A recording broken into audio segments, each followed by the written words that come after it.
What's up, good peoples? Today we're going to go over the 70 by 10 rule.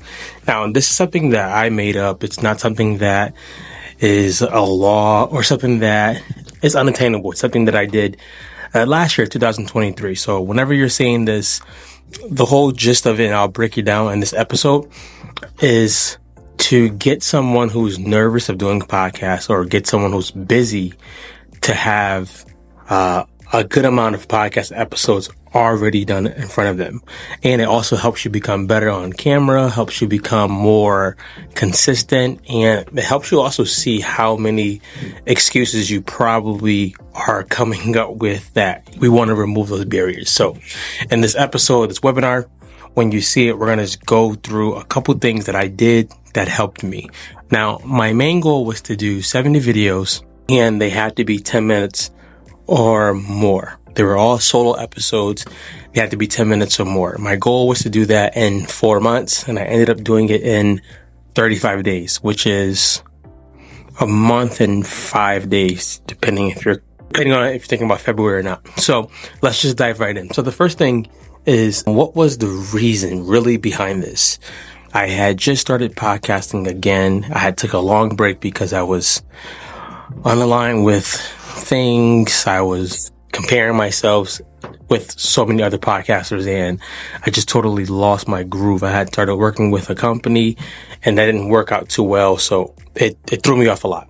I was telling myself at this time, I'm going to do something that makes me put so much upfront work up that I get better. I have the episodes scheduled out ahead of time in case I take long breaks, but I just want to get better at this thing. I want to get better on camera, better at speaking, and that was my reason. So the first thing I want to talk about is obstacles. When we commit to goals and we commit to new ideas, there are going to be obstacles. Myron Golden always says, whenever there is intention, there's always disruption first. So whenever you make your goal to go after something big, there usually is some disruption, and that's cool. You want that. You want to see the obstacles come out and come up so that you can actually go ahead and find out if you're going to stick with this or not. So one of the obstacles that I found out immediately was I had to record my episodes super early in the morning, because once my daughter is up, there's no quiet time in the house, and I feel the most comfortable doing it when she's not running around. Depending on when you're seeing this, she's going to be my co-host soon, and she's 4 years old. So the first obstacle was doing it early in the morning.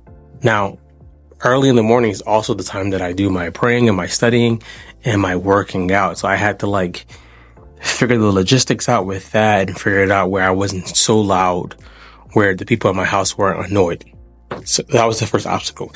The second obstacle, I think about the 10th episode, and I lost my voice for 2 weeks.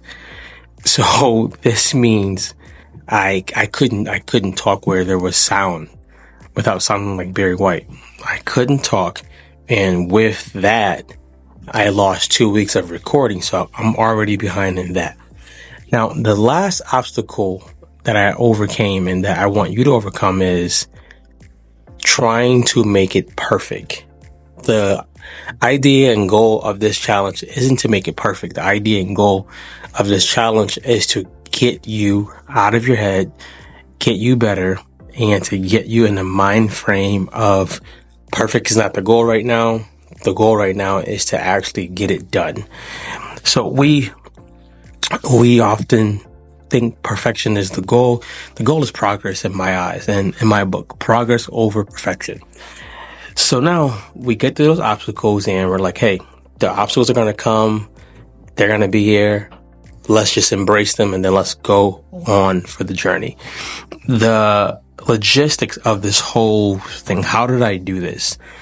At this time, I was still brand new to using my camera.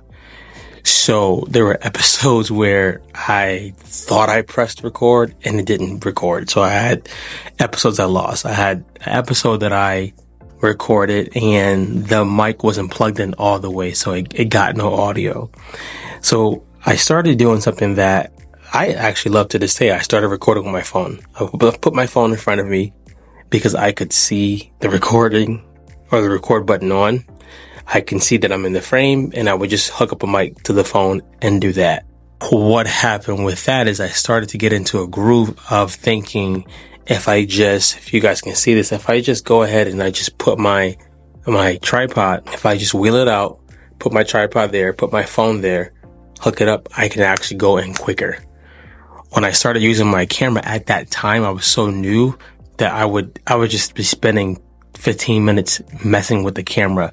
And to me, that's a lost episode. You could be faster than that. And I wasn't at first. So my logistics was, I wake up at 4, I pray, I study.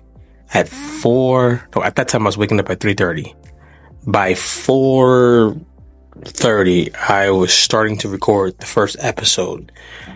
So wake up, do my normal stuff, record my first episode at that time, every day except Sunday. That was the logistics, because I knew if I made myself get down in front of the mic at that time, it would just build the consistency muscle.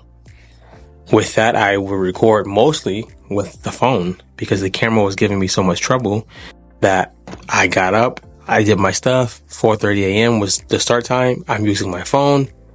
After I recorded for a couple days, just one episode, I was like, if I'm making these 10 minutes or 15 minutes, I probably can squeeze in another episode. So what I would do is 4:30, record the first episode. I take a 5-minute break and go change on my shirt or change my hat so it looked like a different day. And then I would record another episode. And that started getting me 2 episodes a day. Later on, if I found another gap in the day when the house was quiet, I would record another episode. That would give me 3 someday. And that just started picking up the numbers. So the first thing you want to think about is get your recording equipment and stuff. Get it in a place, if you can, where you don't have to do a lot of configuration every day. If you have to do a lot of setting up, it will slow you down and it will discourage you. So you want to think, how can I make this recording studio or just setup so easy that I can get in, bang it out, right? If I did it over again, if I did 70 episodes, 10 minutes or more in 4 months, I probably can double that, because I would take my phone and do some of the episodes in my car or wherever I'm at. So now we get to, what did the outcome look like after? Ended up getting to the 70 episodes before the 4 months was up. We got it in 35 days. The outcome was amazing. And the outcome was amazing because I saw myself in the first video to the 10th, to the 15th, to the 30th. I saw myself improve so much. And yes, I have tons of room to grow, but I saw myself improve in speaking for a longer time. If you've never spoken in front of a camera and no one's on the other side, it is very weird. It is very intimidating. I wish I could have had a crowd, but I didn't. Very weird, very strange. So I got better at just speaking in front of a camera for a longer time. I got better at using my equipment. I got better at taking topics and breaking them up into subjects for people. I love teaching, so doing that is also something that is great for me. But doing it in front of a camera is totally different. I also got better at asking social media different questions to get the topics they wanted me to talk about. I didn't just ask, what do you want to hear from me? What do you want to hear from a black man in the month of January? Just things like that. And I got a lot of episodes out of that. Here's a tip. If you think you don't have 70 episodes, come up with just 5. And just look around throughout your day, throughout your week, and then you'll probably see these are some more episodes that I probably could come up with. With that being said, you might get stuck. So if you just email me, coachdrew@gmail.com, I give you an ebook I made a long time ago where it's 50 podcast episodes. But I would play with your crowd. Ask them, what do you want to hear? And don't be afraid to do episodes that could be completely bad. It's all about learning. The last part of this is you do the 70, you get it in 35 days. What happens next? What happens next is I started teaching people how to podcast, which is what I do now. I'm teaching coaches how to do it. and to make it work with their content. If you want help, if you're a coach, if you're a therapist, if you're a leader, go to drewcost.com. I do run podcast groups where we learn as a group how to do it, how to get the kinks out, get the nervousness out, get some guests on your podcast. And then I also do one-on-ones for people who want to just get straight to the chase. They don't mind just paying and getting to it. Both of those are on my website. With this challenge, if you take it, I want to know if you take it. 70 videos. The original challenge is 70 videos. 10 minutes or more, longer or long. And you have to complete it in 4 months. If you take the challenge, I want to know. I want to see how you do it. You may find some things that I didn't find in my first time doing it. I'm sure if I did it again, I would definitely find different ways to do it. But you may find it hard at first and then you get better. But I want to know if you do it. If you're like, hey, 70 is not the goal right now, but I want to learn how to podcast or I want to get better, hit us up, drewcost.com. Other than that, guys, go be great.